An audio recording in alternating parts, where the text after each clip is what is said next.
Oh, yeah. Another episode of the Tech Preacher Podcast, baby. I'm your boy, Eric. Listen, man, we're going to talk about something that I talked about in the past, but we're going to talk about it again. And the reason why is because I think a lot of people get caught up in the hype. You know, let's talk about tech reviewers. Let's talk about reviewers in general, because I think a lot of people don't understand how the process of doing, product reviews. I think product reviews is different from every tech reviewer, right? Listen, man, I want y'all guys to feel me on this one, right? Welcome to another episode of the Tech Preacher Podcast. And I want to get straight into it. Listen, man, I think a lot of people get in their feelings when they see a tech reviewer drop a review of a product, right? And if it doesn't meet their standards, not the reviewer standards, but their standards, right? And I think a lot of people get this caught up in wrong. I think a lot of people just don't understand how this works, right? Listen, man, let's go through the fundamentals of a review.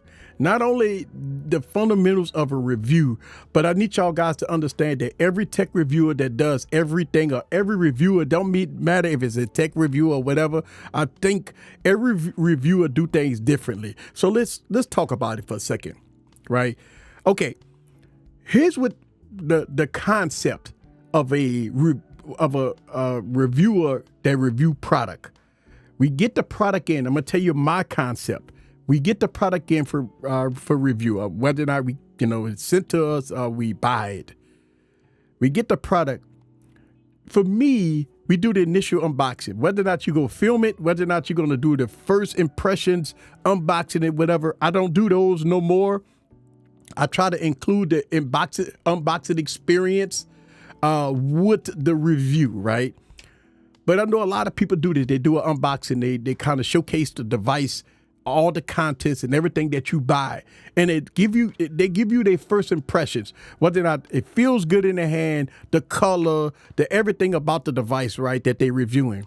Now, that first initial unboxing is important to some people because we are living in an era of smartphones. We're living in the era of technology where, the unboxing experience is not what it used to be. So now the unboxing experience to some people is important because if you're going to spend this type of money on product, you want to know what's in the box. And I'm going to tell you, for me, I already know that most premium flagship smartphones doesn't come with nothing in the box. So I stopped doing unboxing videos. I stopped doing it just because I already know that it's nothing in the box. It's nothing it's really nothing. So when you unbox a product, it's one of the worst unboxing experience that you can get. So I think, to me, I kind of include that in the review. So, but most people do the initial unboxing. And then after that, then the review period starts. You use the product, you jot down your notes. Like me, I jot down notes of the product and stuff like that. And then maybe some reviews may do a 24-hour or 2-day review or whatever.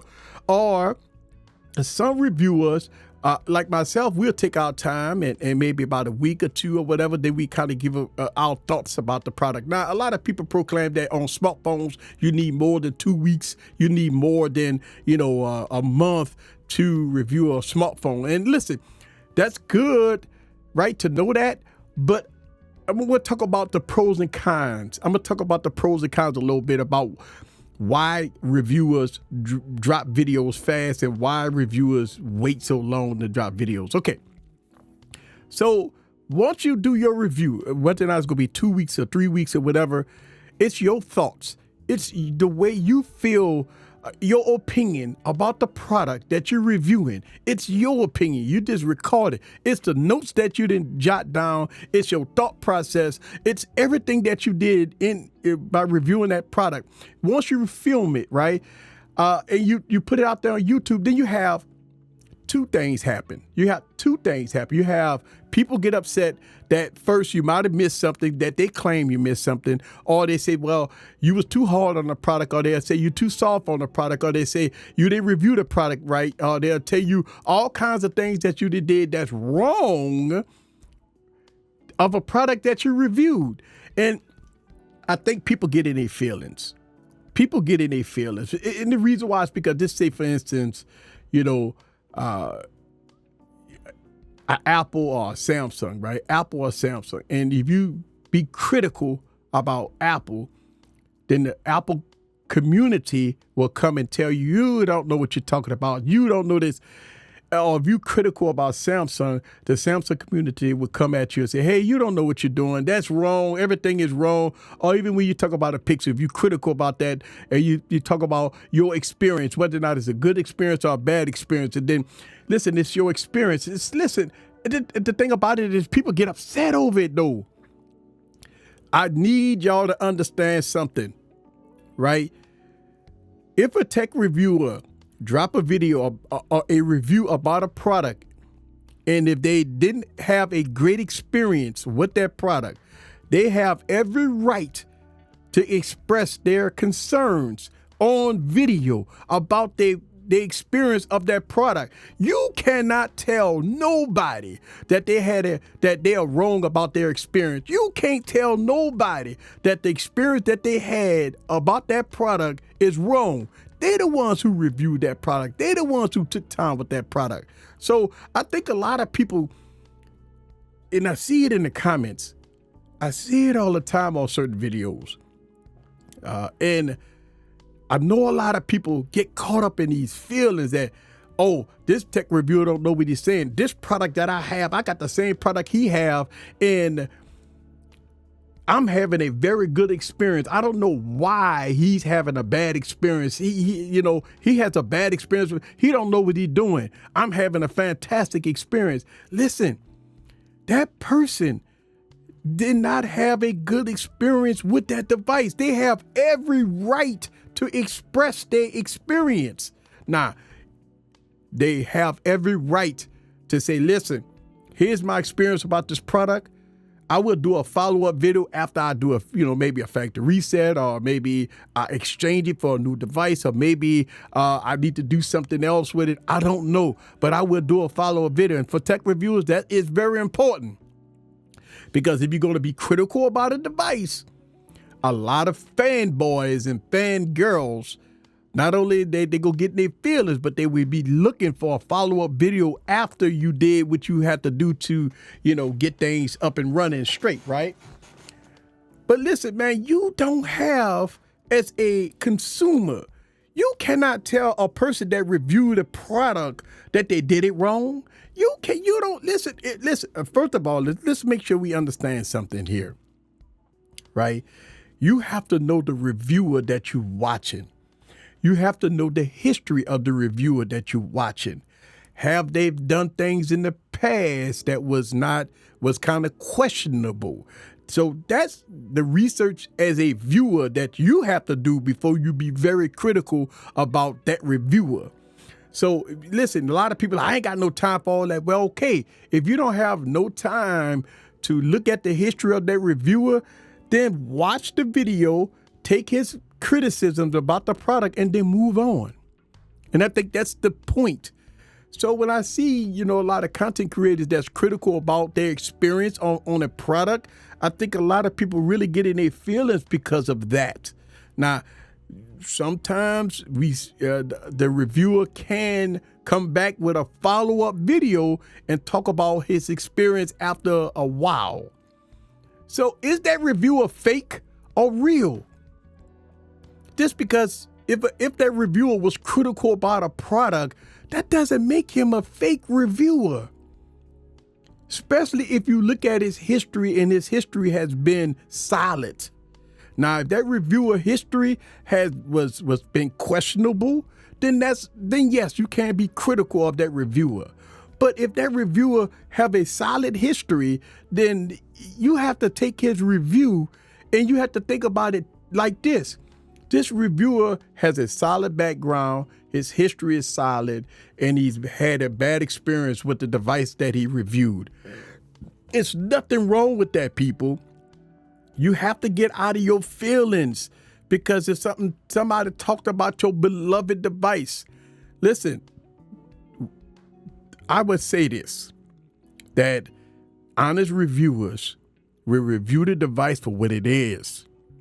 And if you don't like it, then go to a fake reviewer. See, that's the thing. People call real reviewers fake and fake reviewers real. Let me say this. I'm going to tell you listen to what I'm saying. Some people will call fake reviewers real and real reviewers fake, because when they talk critical about their opinions about a device, whether or not the good, the bad, the ugly, you'll call them fake. But the fake reviewers that would talk so great about your product, is the best thing since sliced bread, there's no issues with this, I don't have no problem, the battery life is the best, this is the best, this is the best, this is the best, you call them real. And you already know that it can't be 100%, the best. So I think when you look at two aspects of reviewers that's fake or real, you got to look at it like this. The fake reviewers, they always call the fake reviewers the real ones, and the real reviewers the fake ones, because we be critical about the devices. We talk about the good, the bad, the ugly, right? So that's what I'm saying. I need y'all to understand this, bro. All right. So listen, let's talk about this. You have in the YouTube space, right? In the YouTube space, and I'm gonna call it how I see it. I want y'all guys to listen to me. Listen, I'm gonna turn the music down just a little bit. I want y'all to listen to me, right? You have content creators out there that does YouTube for a living, right? And you have content creators that, does it for, hobbyists, or, they don't worry about certain numbers. They don't worry about this. They want to take their time and do things differently. All right. Listen, in YouTube, product reviews, when something is hype, when something just came out, you'll see people do their initial reviews fast, because this is a numbers game. Listen, man, if your YouTube channel pay your bills, if your YouTube channel is your livelihood, that means you have to put out content fast. You have to capture the views, because views is money. You got to capture the hype. You got to capture everything, because hype is views. Views is money. A lot of content creators that do this for a living, they have to post around hype. Think about this. If a product came out today and you had the product in hand, 9 times out of 10, you will probably post a video today about that product. And you go get a bunch of views, hype, viral videos, and stuff like that. Now, you might say it is a review, and it's all good. But you have people that will have that product and maybe work with that product for a week or 2 weeks or 3 weeks and then drop their videos. Well, if that video came out 3 weeks later, the hype pretty much died. That means that you don't get the views that you did, that most people would get at the initial hype session, right? And I'm going to say this, because if you drop a product review when the device first come out, you go flourish, right? Views equals money. That's AdSense. If I drop a video of my thoughts and stuff like that 3 weeks or a month later, I'm not going to do that well. And that is a common thing. I'm going to give you a prime example. Just say the Pixel Fold. When the Pixel Fold comes out, the initial first reviews is the one that's going to get they go gobble up the views. Again, AdSense equals money. A lot of people does this for a living. So they post so they can, suck up some of the views, the hypeness. But the people that wait a month or 2 months to drop their reviews on that product, most people, they moved on. The 2 months in the tech space, in the smartphone, then you got Samsung, and then you got Apple. So people that moved on. You're going to get 30% of those views, because those 100% of views was all gobbled up the first 24 to 48 hours of the product being released. So when you wait 30 days or a month later or 2 months later to drop that video, you're not going to get those views. So you have to be comfortable about, okay, drop the video now and get buku views, right? Or maybe take your time and review the device properly and then come up with your experience about 2 weeks later, a month later, and you're not going to get that many views. Listen, man, in YouTube, I'm going to just be honest with you. And YouTube is a numbers game. It's a numbers game. Think about this, right? And I'm going to say this. You have content creators that have 1,000 subscribers, under 1,000 subscribers, 5,000 subscribers, 10,000 subscribers, 20,000 subscribers that do awesome videos, but they never get views. And it's not because they don't have great thumbnails, great titles, great this. The YouTube just doesn't play fair, right? And you think about this, right? The people look at numbers. And it's because they're outside looking in. If they see a channel with 300,000 to 1 million subscribers, and that person drop a video, they'll flock to them because they look at the numbers. Hey, wow, this guy got 1.3 million subscribers. So let me see what he got going on. Does that make his video better than the person that got 5,000 subscribers? Not really. That person that got 5,000 subscribers put just as much as work in that the person that got 1.2 or 1.3 million subscribers. But listen, man, I'm going to tell you the reason why, a lot of people flock to the bigger channels. It's because they look at the numbers. It's a numbers game, right? It's all about the numbers. Let me tell you something. Usually, tech enthusiasts that follow me will follow bigger YouTubers too. So if a big content creator drop a video of a Pixel Fold, right? Then if I come back 2 months later or a month later, drop my video of the Pixel Fold, half of them ain't go watch my video because they've already saw the video. You're going to have your true diehard people that will watch your videos, right? Listen, man, you have this crap out here, man. And listen, I'm going to say this, right? You have people that, try their best, right, to try to get people to, watch smaller content creators. And I listen, somebody told me this before. They said, I don't watch no video channels that's under 100,000 subscribers because they don't trust them. I've heard people say that before. I've heard people say that they believe and have a little more faith in content creators' channels if they're above 100,000 or 200,000 subscribers versus under 100,000 subscribers. And for me, that blows me away when I hear that because I'm under 100,000 subscribers, right? And I'm thinking to myself, well, damn, why you think a lot of people push to try to get to 100,000 subscribers? Why people just kill themselves out there to try to help beg people to subscribe? Listen, man, have you guys ever noticed? I don't never beg people or tell people to subscribe. You know what I'm saying? I want people to watch my content, to believe and have faith in me and hit the subscribe button. Listen, man,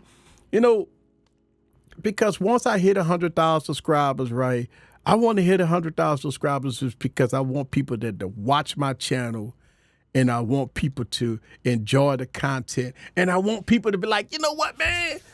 I'm going to subscribe to you, bro, because, your content is just that great. That's what I want. I want people to hit that subscribe button, man, because I want them to enjoy the experience. This is what I do here. Like, I don't, listen, I might have it on the text, right? My intro, I got a text, I say, subscribe notification, but I don't say it in the videos.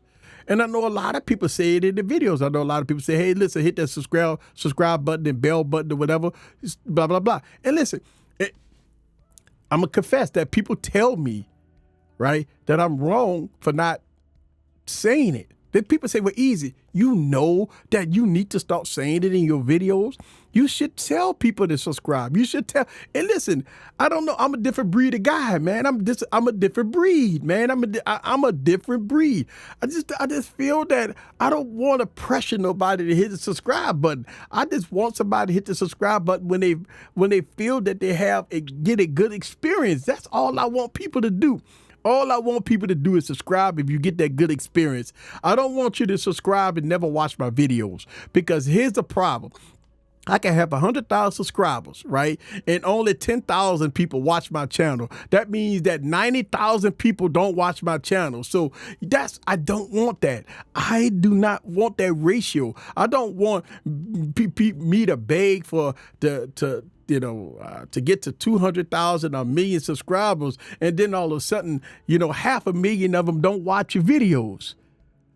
So you got one number, but the most important number, which is the view count, is not matching, and that's what I don't want. I want people to enjoy the experience. So I think what people got to understand, you have two kinds of content creators out here. You have content creators that does YouTube for a living, right?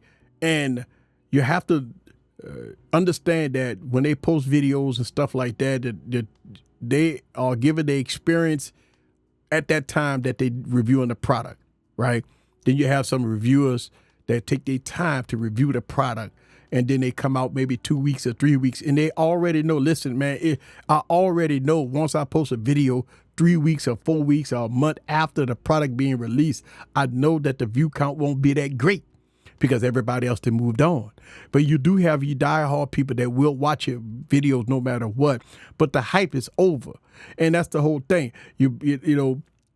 Me, and I say this, and I would let everybody understand this, I don't follow hype.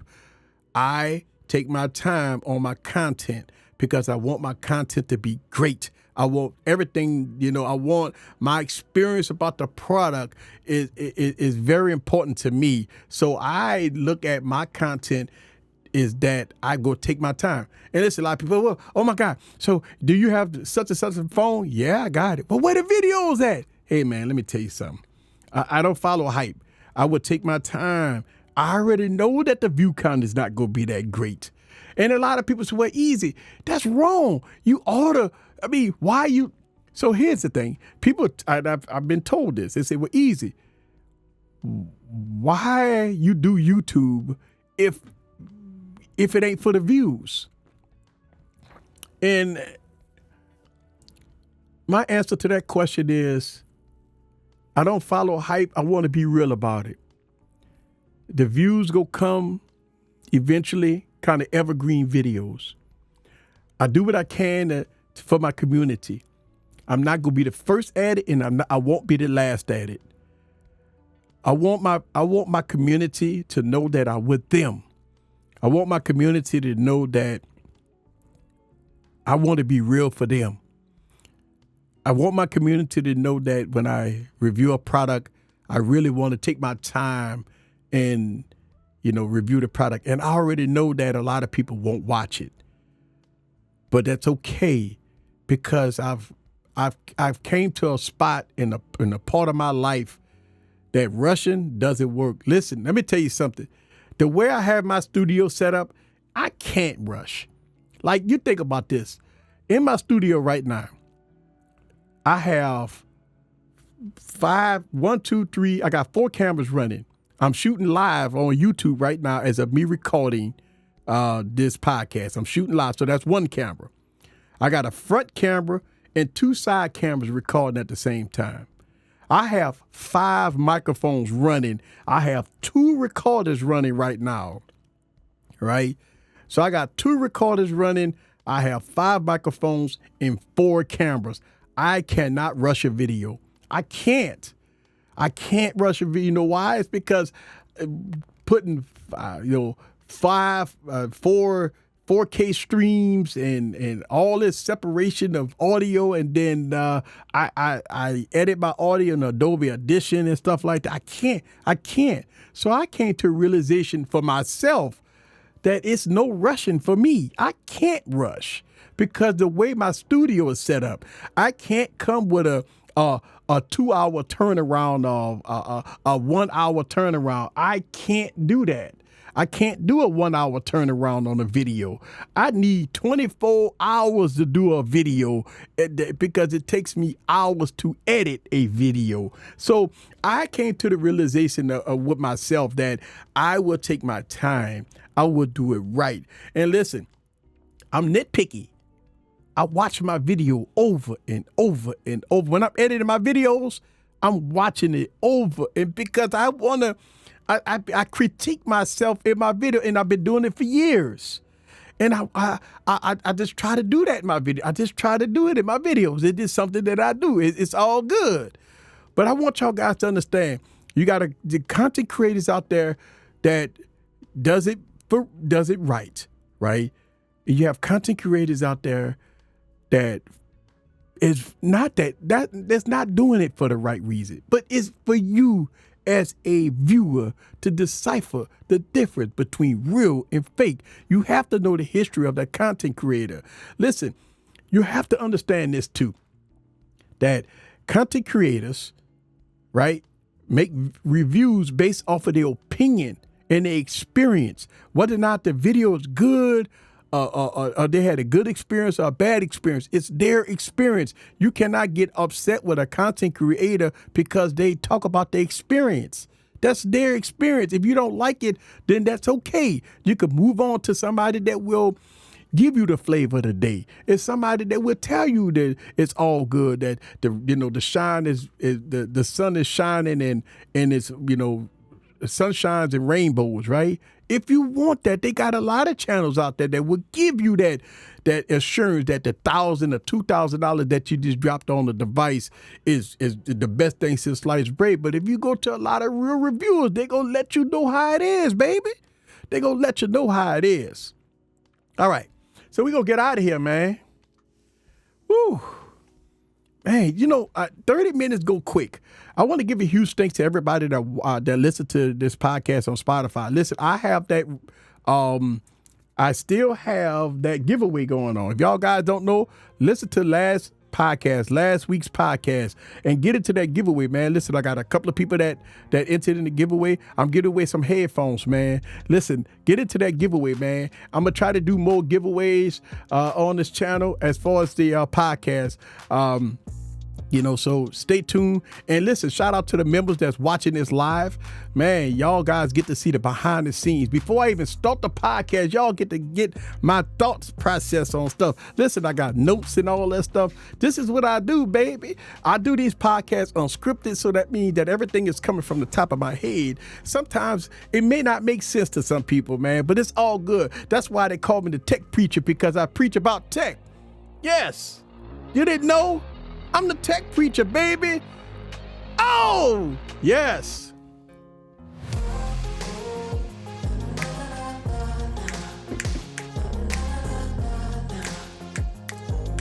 Yeah. Look, I got all these recorders, man. As y'all guys know, I just bought the F8N Pro, man, and I'm loving this thing, man. Kind of expensive, but I have so much stuff going on with it, man. I love this stuff. But yeah, man, we gonna see you next week, same bat place, same bat time. I want to give a huge thanks to everybody that watch these podcasts and listen to the podcast. Y'all guys hear me preach about tech. Y'all know I preach about tech, baby. All right, y'all. Yes, later, man. I'm gonna tell you.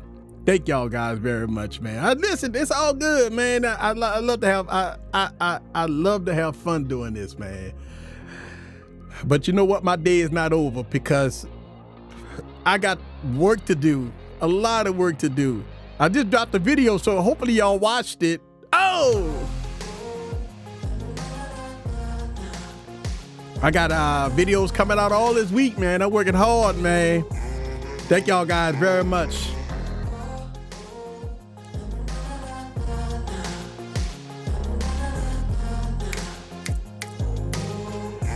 See y'all guys later.